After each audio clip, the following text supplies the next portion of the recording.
संघर्ष आप देख लीजिए, लगातार पीड़िता के परिवार।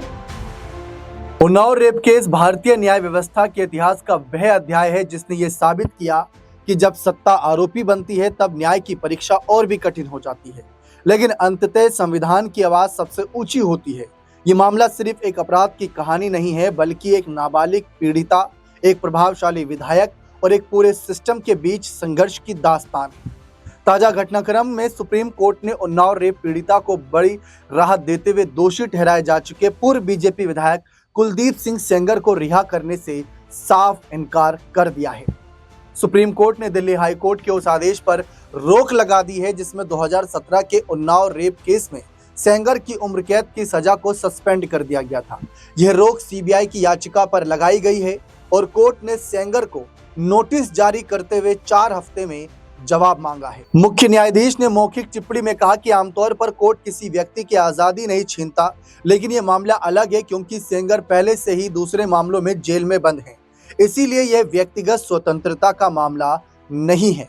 सीबीआई की ओर से सॉलिसिटर जनरल तुषार मेहता ने बेहद सख्त रुख अपनाते हुए कहा कि हम इस बच्ची के प्रति जवाबदेह हैं। उन्होंने अदालत को बताया कि कुलदीप सिंह सेंगर केवल रेप केस का दोषी नहीं, बल्कि पीड़िता के पिता की हिरासत में हुई मौत और परिवार पर हमले जैसे गंभीर अपराधों में भी दोषी ठहराया जा चुका है। साथ ही यह भी कहा कि दिल्ली हाई कोर्ट ने इस मामले में गंभीर गलती की है और जिस तरह से सजा को सस्पेंड किया गया वह न्याय के मूल सिद्धांतों के खिलाफ है। इस पूरे मामले का सबसे अहम कानूनी मुद्दा पोक्सो एक्ट के तहत पब्लिक सर्वेंट की परिभाषा को लेकर है। जी हाँ, दिल्ली हाई कोर्ट ने यह माना था कि अपराध के समय कुलदीप सेंगर पब्लिक सर्वेंट नहीं थे, इसीलिए पोक्सो एक्ट की धारा 5C के तहत गंभीर पेनिट्रेटिव सेक्सुअल असॉल्ट का मामला नहीं बनता है। लेकिन सीबीआई ने इस व्याख्या को पूरी तरह से गलत बताया। सॉलिसिटर जनरल ने दलील दी कि पोक्सो एक्ट में भले ही पब्लिक सर्वेंट की अलग से परिभाषा ना दी गई हो, लेकिन आईपीसी के तहत इसकी स्पष्ट परिभाषा मौजूद है और कानून की व्याख्या यांत्रिक तरीके से नहीं बल्कि संदर्भ और उद्देश्य के आधार पर की जानी चाहिए। वहीं तुषार मेहता उन्होंने कहा कि पब्लिक सर्वेंट का अर्थ वह व्यक्ति है जो बच्चे पर प्रभाव या प्रभुत्व की स्थिति में हो और एक विधायक जिसके पास सत्ता, प्रशासन और पुलिस पर प्रभाव होता है निश्चित रूप से उस श्रेणी में आता है। वहीं सीबीआई ने सुप्रीम कोर्ट के पुराने फैसलों का हवाला देते हुए कहा कि संसद या विधानसभा के सदस्य सार्वजनिक पद पर होते हैं और उन्हें सरकारी कर्मचारी या पब्लिक सर्वेंट माना जाता है।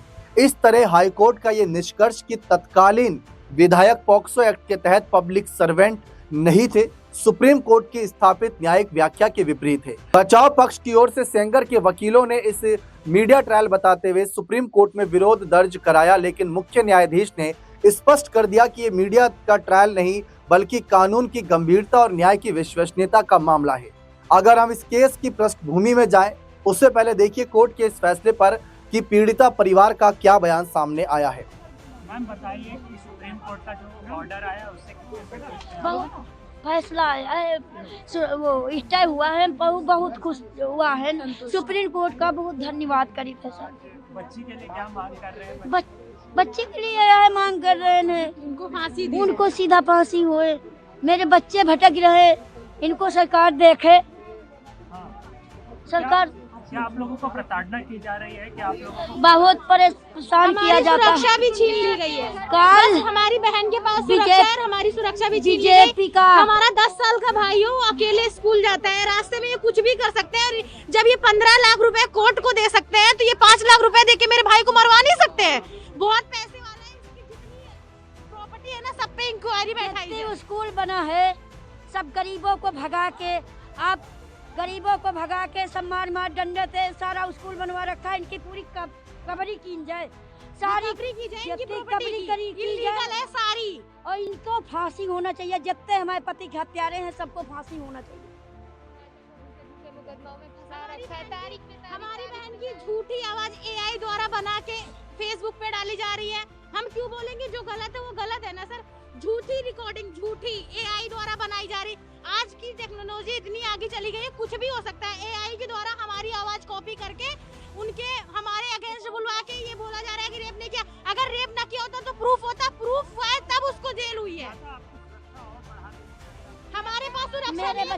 नहीं, इनके वकील कहते थे नो सिक्योरिटी, इनके वकीलों ने मेरी सिक्योरिटी हटा के आज मेरे को धमकी देते हैं। मेरे घर में गुंडे आते, दिल्ली में गुंडे मारने के लिए गए थे 4 बार। वीडियो है कि हमारे घर पे गुंडे भेजे गए हैं, सारी वीडियो है, ले लो आप लोग। मेरे बच्चे होते हुए भी गुंडे आए, जब उन सारे लोगों ने ऊपर से आवाज दी कौन हो, तो वो गाड़ी लेके भाग गए। जब सिक्योरिटी के होते हुए गुंडे आ सकते हो तो आप सोचिए अब हमारी फैमिली को कितना खतरा है।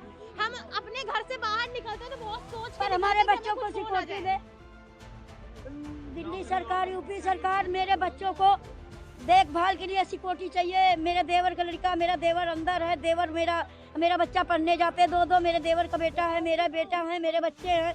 इनको एकदम सेफ रखा जाए, इनको सिक्योरिटी दी जाए मेरे बच्चों को। हाँ, हमारे पापा तो है नहीं, हमारे पापा को उन लोगों ने मार दिया, और जिन लोगों ने हमारे पापा को मारा वो जेल के बाहर है, गांव में घूम रहे हैं, हमको लोगों को धमकी देते हैं। नौकरी मेरे बच्चों को पीड़िता को दिया जाए। मेरा बच्चा अबे पढ़ लिख रहा है, उसको भी सोचा जाए, उसको बच्चे को, मेरे बच्चे के बारे में। पहले तो हमें हमारे भाई को सिक्योरिटी, हमारे चाचा के लड़के और हमारे भाई को सिक्योरिटी दी जाए, क्योंकि वो बहुत जरूरी है। ये बहुत पावरफुल है, ये कुछ भी कर सकते हैं। बाहुबली है ये, बाहुबली। सुप्रीम कोर्ट मेरे बच्चों को करेगी। क्या कहेंगे? तो अब बात इस केस के पृष्ठभूमि पर बात आती है साल 2017 की, जहां उन्नाव में एक नाबालिग लड़की के साथ रेप हुआ और आरोपी तत्कालीन बीजेपी विधायक कुलदीप सिंह सेंगर था। 2018 में पीड़िता ने न्याय की गुहार लगाते हुए मुख्यमंत्री आवास के बाहर आत्मदाह की कोशिश की, जिसके बाद ये मामला पूरे देश में चर्चा का विषय बन गया।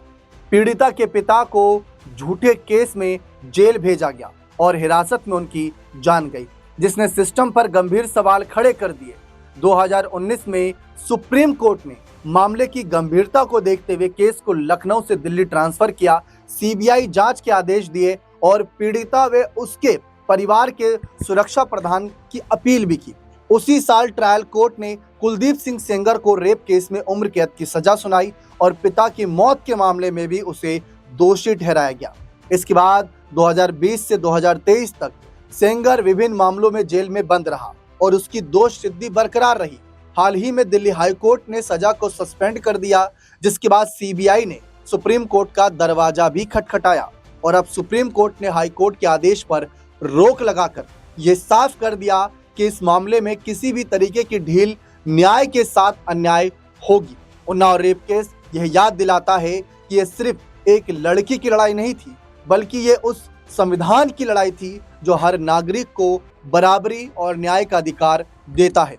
सुप्रीम कोर्ट का ये ताजा आदेश सिर्फ कुलदीप सेंगर के खिलाफ नहीं है, बल्कि ये सत्ता के दुरुपयोग के खिलाफ है, पीड़ितों के अधिकारों के समर्थन में और न्यायिक व्यवस्था की आत्मा को बचाने की दिशा में भी एक मजबूत संदेश है।